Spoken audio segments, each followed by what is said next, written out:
The Man Who Saved the World. Omul care a salvat lumea. Da, eu cred că a fost Luffy. 100% a fost Luffy. Hai să vedem. Cine este omul? Soviet spy satellite Cosmos 1382 detects the launch of a nuclear missile. Location near a U.S. missile base in Montana. În ce an? Că deja am uitat să mor eu. În 1382, aha, am înțeles. Location near a U.S. missile base in Montana. Threat assessment, maximum probability. The emergency protocol is clear. Relay the alarm to Central Command without delay. A counterattack must be initiated immediately. Thousands of Soviet nuclear warheads stand ready for launch, and so do the American missiles. Many carry over 50 times the explosive power of Fat Man, the atomic bomb dropped on Nagasaki. More than enough to wipe out humanity. The logic of the Cold War: mutually assured destruction. Whoever fires first dies second. The man responsible for making one of the most important calls in history is Soviet Lieutenant Colonel Stanislav Petrov. Are the Americans really attacking the Soviets? Okay. His report could trigger World War III, and with it, the end of civilization.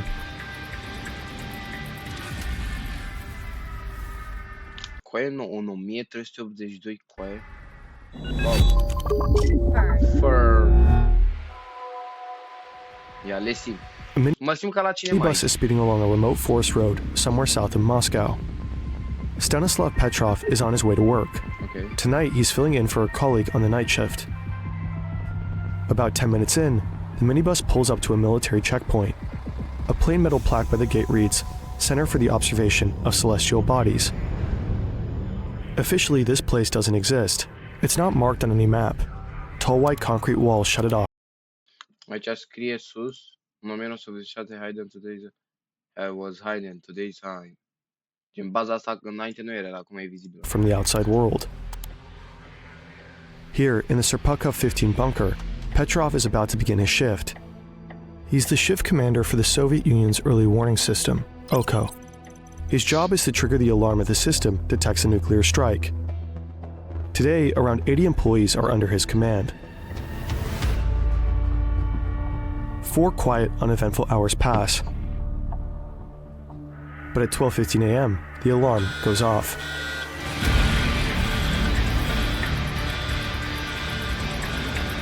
Okay. It happens during one of the most dangerous periods of the Cold War. Since the late 1970s, tensions have been rising in a new spiral of escalation. Since 1977, the Soviet Union deploys new medium-range ballistic missiles in Ukraine and Belarus. In response, the West introduces the so-called NATO double-track decision. Starting in 1983, similar missiles will be stationed across Europe. These new missiles can independently lock onto their targets. A few weeks after the NATO decision, Soviet troops roll into Afghanistan. The Soviet Union wants to prevent the collapse of a communist regime that has seized power in a military coup along its southern border. The invasion sparks outrage.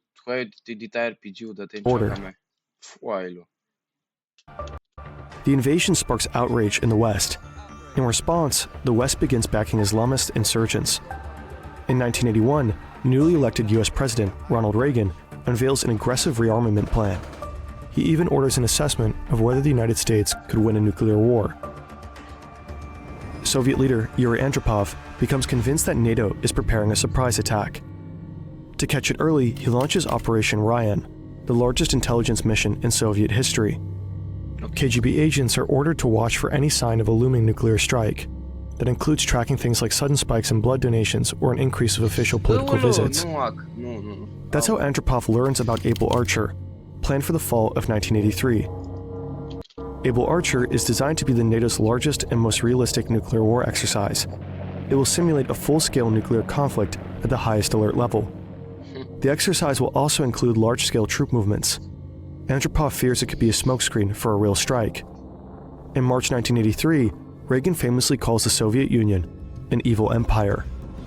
Let us be aware that while they preach the supremacy of the state, declare its omnipotence over individual man, and predict its eventual domination of all peoples on the earth, they are the focus of evil in the modern world.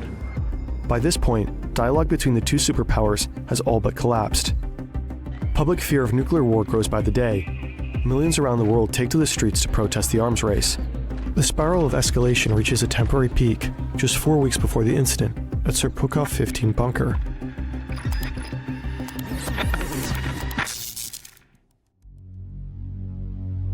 It's September 1st, 1983. Ok, deci septembrie 1, A 1900. South Korean Boeing 747 is en route from New York to Seoul. On board, 269 civilians, including 61 Americans and a U.S. congressman. What they don't know, the plane has veered off course.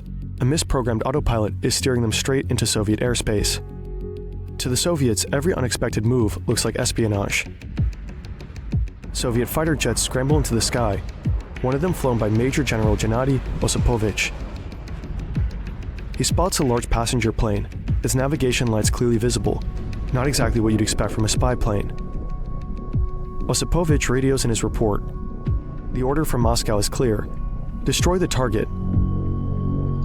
Deci i-a comandat să distrugă avionul ăsta gen cu pasageri. After a brief back and forth, he fires a warning shot. No reaction from the passenger plane. Then he launches 2 missiles.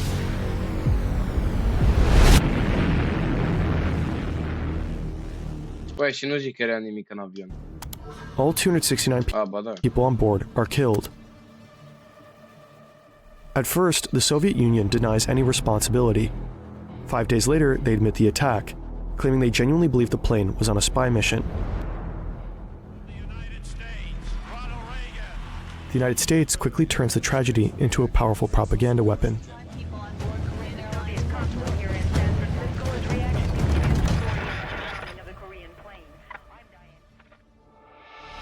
Before the night of September 26, 1983, tensions were hanging heavy in the Serpukhov 15 bunker. Petrov grabs the microphone and shouts, "Everybody to their stations. Follow my orders, check all equipment, and report." He's repeated these words countless times in training.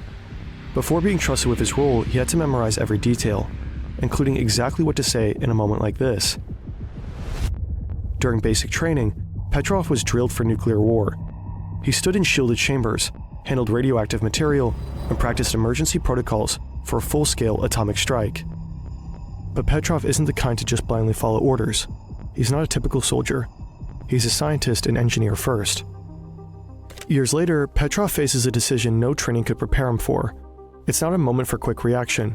It's one for smart analysis. Clear thinking under pressure isn't luck. Deci omul ăsta salva lumea. It comes from understanding how systems behave. Brilliant can help you develop these abilities through interactive designed to sharpen your critical thinking. Is hands-on. Also get 20% Stați-mă bă cu reclama. off an annual premium subscription. Over the course of his military career, Petrov became the Soviets' military's top system analyst. He was honored with several awards for his work, including the title of Master Specialist in the Air Force.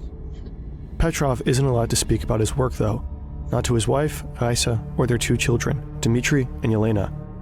Though they live just minutes away from the bunker, they have no idea what he does here, or how critical his decision will be that day. But right now, none of that is on Petrov's mind. Not his family, not even the stakes. He's thinking about teaspoons. Nobody uses a teaspoon to slowly fill a bucket, he mumbles.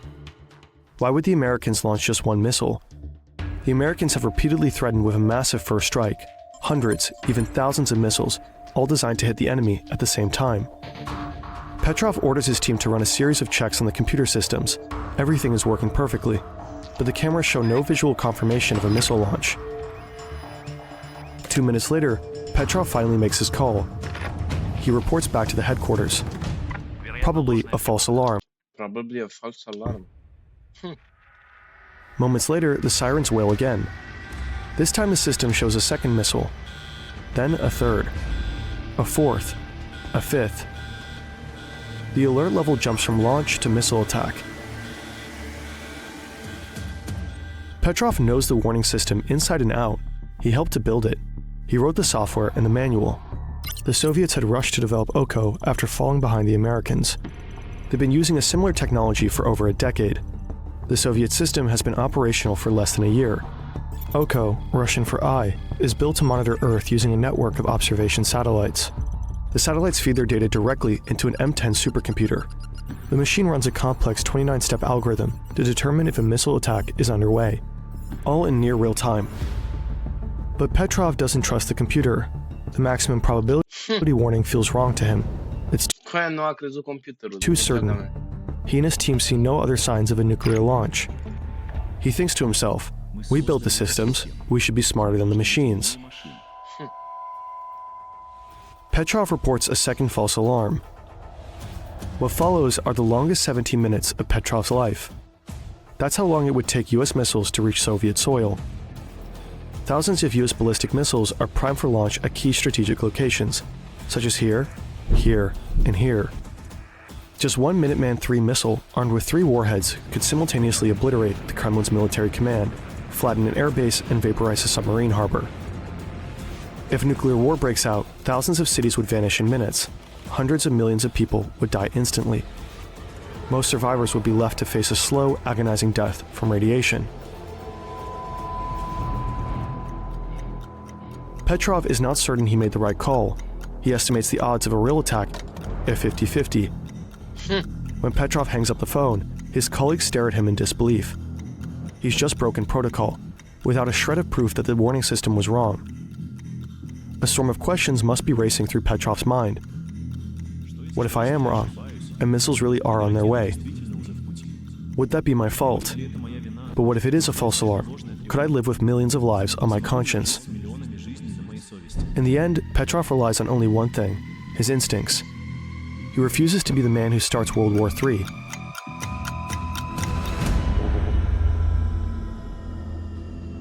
"17 minutes pass. No missiles appear on radar. No explosion on camera. Petrov was right. It was a false alarm. Dar cum putea să activeze cu aia alarma dacă era fals, habar n-am. Gen, dacă nu erau rachete, și active, habar n-am. Wow. Months later, an investigative committee uncovers the cause of the false alarm. A rare and almost deadly chain of coincidences. A unique alignment of high-altitude clouds and sunlight produced a reflection, one the satellite mistook for a missile launch. And all of this happened directly over an American military base. The satellite's sensors were overly sensitive to light reflections. At the time of the alert, the sun was setting over Montana. That boundary between day and night often produces unclear satellite images. Immediately after the incident, this vulnerability was corrected. A while later, the system got an upgrade. The new OCO-1 generation could also determine the exact trajectory and thus the intended target of a nuclear missile. But the system would never again display a warning. The man who saved the world from nuclear war was never recognized as a hero in his own country. No public honor, no monument, not even a promotion. Instead, his supervisor asked him why he hadn't logged the incident properly. Petrov explained. He had the phone in one hand, the microphone in the other. He didn't have a third, and writing it down later would have been forgery. He received a formal reprimand. Apparently, the military leadership was less interested in the truth and more in finding a scapegoat for the system's failure. A year later, Petrov was forced to submit a request to leave the military of his own accord. Whether it was truly voluntary is highly doubtful. After that, Petrov moves with his family to a quiet suburb outside Moscow. For nearly a decade, he works at the research institute that built the OCO system. For years, he tells no one what happened that September night, 1983, not even his family. But 10 years later, shortly after the collapse of the Soviet Union, Petrov's former superior reveals the incident in the Russian military newspaper, Pravda. Still, almost no one in Russia hears about it. Petrov retires in 1994. His monthly pension is about $55. He cannot afford a telephone. At times, he has to scrounge for food. During this period, he cares for his seriously ill wife, Raisa. In 1997, she passes away. A year later, a man in Germany called Karl Schumacher reads an article in a German newspaper about the lonely, destitute Petrov. Deeply moved, he flies to Russia and invites Petrov to Germany. After the turn of the millennium, Petrov's story, at last, reaches an international audience. He is celebrated in the West for his quiet act of courage. At the United Nations, he is honored with the World Citizen Award. Other awards soon follow. More than 200 journalists from around the world come to visit him. Petrov often says he doesn't want to be seen as a hero.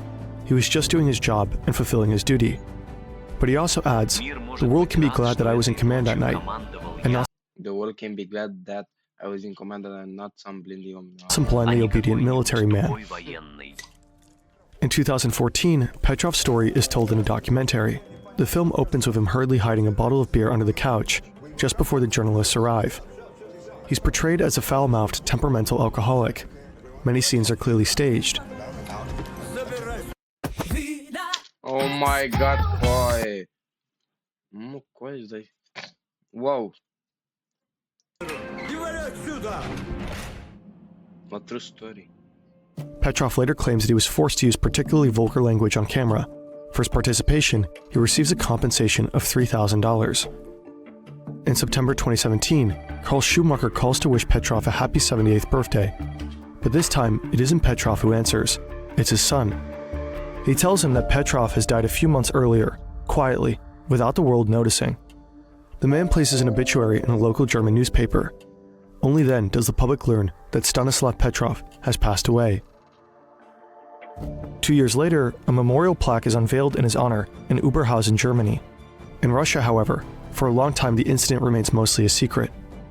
Not even Petrov's gravestone mentions what he did, no acknowledgement of his actions. In 2022, the independent Russian YouTube channel Reduxia releases a documentary on Stanislav Petrov. For many Russians, it's the first time they hear his story. Feel free to check it out. The video has English subtitles. More than 40 years after the incident, the nuclear bomb is once again wielded as a tool of political power. Nearly all the major disarmament treaties signed in the late 1980s have either expired or been unilaterally abandoned. The international security architecture built during that era has largely collapsed. Today, nearly all nuclear-armed states are rearming. Today, neither states are rearming. Their nuclear arsenals are being continuously modernized. In 2025, the doomsday clock stands at 89 seconds to midnight. Bă, ce-i cu ceasul ăsta, coaie, doomsday clock? Bă, coaie. Closer to global catastrophe than ever before, according to the world's leading nuclear scientists. Well, maybe not as close as on that fateful September night, more than 40 years ago. Until his death, Petrov warned that humanity's greatest danger is its own fallibility. One way or another, you always need a person to order a launch of one of these weapons, and a person can always make a mistake. Wow, coaie. Tare episodul. Make this mi se surprise că mi mai din login. Mamă, tare. Coaie, dar cu ceasul ăsta, ce cu ceasul ăsta, coaie? De era la 90 de secunde și acum e Closer to